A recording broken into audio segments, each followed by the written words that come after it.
this is Soxy Mendoza again at nandito tayo sa harapan ng ating Toyota Tamaraw at ibabahagi ko sa inyo kung magkano ba yung price niya at saka kung ano ba yung mga incorporating expenses na binayaran natin, gaano katagal tayo naghintay para ma-release yung ORCR at kung ano-ano pa related dito sa ating utility vehicle. So stay with me. Pinalagyan na natin ng private itong ating vehicle na ito dahil ng kapag hindi natin ito pinalagyan ay may penalty ng 5,000 kapag nahuli tayo since sa private vehicle. So nilagyan din natin itong gilid ng not for hire at marami pa tayo guys na ating ipapagawa nito. Hindi pa ito tinted. Ang balak sana natin ito ay heavily tinted. Kaya lang nagkamali ako ng option na pinili. Nakalagay lang doon yung medium tint. Yung harap, libre ng Toyota yung pagpapatint nito. Sa first 1,000 PMS natin yan gagawin. So ang king niya ay hindi siya kagaya nung mga vehicle na keyless. Ito ay manual. So ito, dalawa yung susi niya. 2 sets of key ang ibinibigay at yung duplicate itinabi natin. So ito yung pakikita ko sa inyo yung maluwang siya. So nilagyan namin ito ng ganito dahil wala pa siyang bed mat o floor mat. So ito yung kabuuan ng ito yung likod niya. Aircon din siya, malakas din yung aircon. Nadala na namin dito sa Plato Calera nung tinest drive namin. Bale, dito, 3 makakasakay. Saka doon sa other side, 3 and 3. So,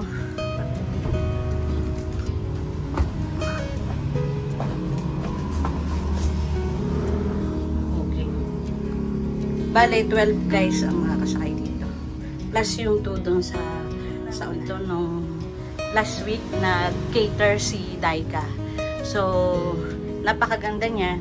So, ang gagawin natin dito ay sinasanitize natin ito kapag gagamitin natin pagka hindi.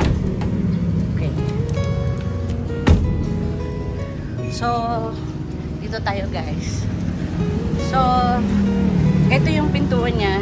Plastic pa rin. Hindi na natin kayang i-discuss yung mga technical things dahil hindi na tayo kagaling. Nilagyan na rin ni Daika ito ng ganito. So, yung kanyang ito yung kabuuan niya guys.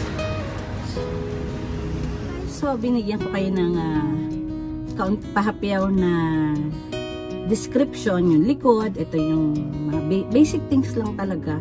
Kasi talagang pang negosyo lang talaga itong ating vehicle na ito. So,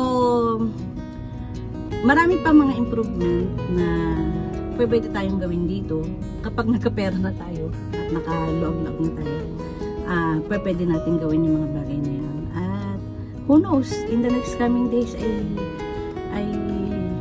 makapag-ipon pa tayo at mabili na talaga natin yung pinapangarap natin mga bagay-bagay. Anyhow, let's proceed doon sa i-discuss ko sa inyo na magkano ba talaga itong Tamaraw, Hilux Tamaraw 2025. So, marami na kayo makikita sa YouTube kung ito'y famous na ever since. Kaya lang ay inalis siya dahil hindi siya compliant sa kung ano pa man at ni-revive ito ng Toyota na ni-revive nila bilang pantapat sa ibang utility vehicles gaya ng mga L3, Isuzu Travis at it was launched last January 2025 and we acquired this last March 2025, March 26. So ito yung binayaran natin. So since bagong labas siya, so ang SRP ay 1,142,000 sa binayaran natin. Kung sa kinutan tayo ng agent ng Toyota ng another 30,000 for the insurance, pero hindi natin sa kanila kinuha yan. Doon tayo kumuha sa ating kakilala, 28,000 lang yung binayaran natin. So, nakatipid tayo ng 2,000. Plus LTO, 9,790. With a total of, kung sa Toyota natin kukunin ito, 1,181,790. Pero nakatipid tayo ng 2,000. Kaya inabot lang tayo ng 1,179,790. It's almost 1,180,000 yung ating unit na ito. Including ng ating mga plaka, ng ating insurance, yung kalso sa LTO, 3 years ng LTO. At yung insurance naman ay yearly, after a year ay i-renew natin, less than 2,000 yata ang yearly.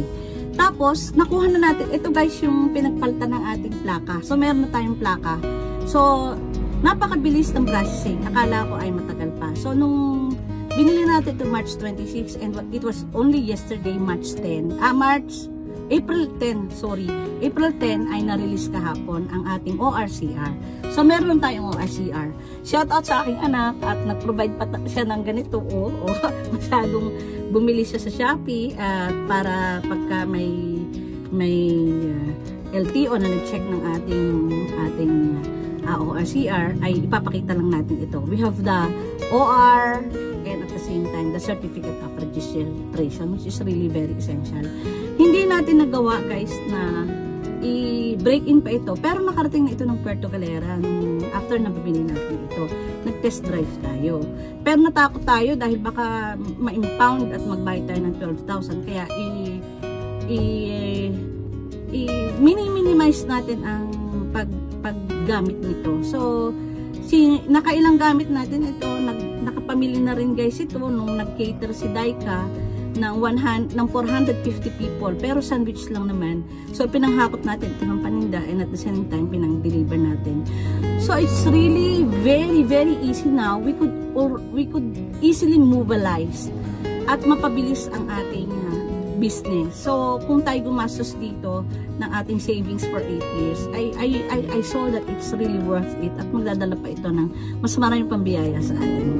So anyhow, so ano ba yung mga previous na nakuha natin? So meron tayong floor matting, provided na yan.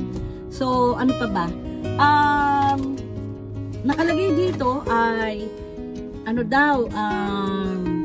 binigyan tayo ng voucher ng 1,200 up to 40,000 mileage every PMS natin. Kunyari ay 1,200 voucher kapag dinala natin sa first 1,000 kilometers and next is 5,000, 10,000 up to 40,000. So napakatagal na natin na magagamit yon. Binigyan tayo ng each PMS ay 1,200 voucher ang bibigyan natin.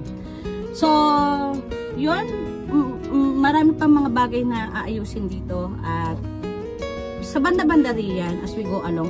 Like kailangan natin na basic din na para maproteksyonan natin ang ating sasakyan at ang ATEX, protection of asset. Napaka-importante yun. Naalala ko nung ako yung tatrabaho sa Axonbel. Sabi ng aking HSE manager, si Stephen Woodcock. Shout out kay Stephen, I miss you. Siya yung Australian integrated supply manager namin at the same time. Siya rin ang aming health and safety manager. So, yung mga fleet namin o yung mga car namin ng company ay pinalalagyan ng GPS tracker. So palalagyan din natin ito ng GPS tracker. And at the same time, palalagyan din natin ito ng dashcam. At kung makakaya ng ating budget ay, kasi very basic ito guys, itong infotainment dito. Hindi natin gusto makinig ng music o kung Android mga apps na nandun. Kaya lang, kailangan kasi natin yun dahil para ma-secure natin itong asset natin na pinaghirapan natin. How I wish na mapalagyan natin ito ng Android head unit na 360 degree camera with bird's view para at least magamit natin ito. So guys, yung previous vlog ko ay nakaupo ako dun sa kabila. Panoorin naman nyo yun. Kung ano ba yung journey namin, bakit biglaan kami nakabili nito at inuulit ko, hindi ko ito pinaplug sa video ko o bini-video ko na para ipagyabang, kundi para ipakita na this is the most practical way to mobilized and fast track our business is to have this. At ito'y pinaghirapan natin ng 8 taon. At nasa ika-8 year ng Iraya, naka-acquire tayo. Dati source out tayo ng pang-deliver truck natin. At saka ng ating pang-deliver at kung ano-ano pa. Ngayon, we have already this. So thank you guys. At paki-like and subscribe na ating channel. See you guys again.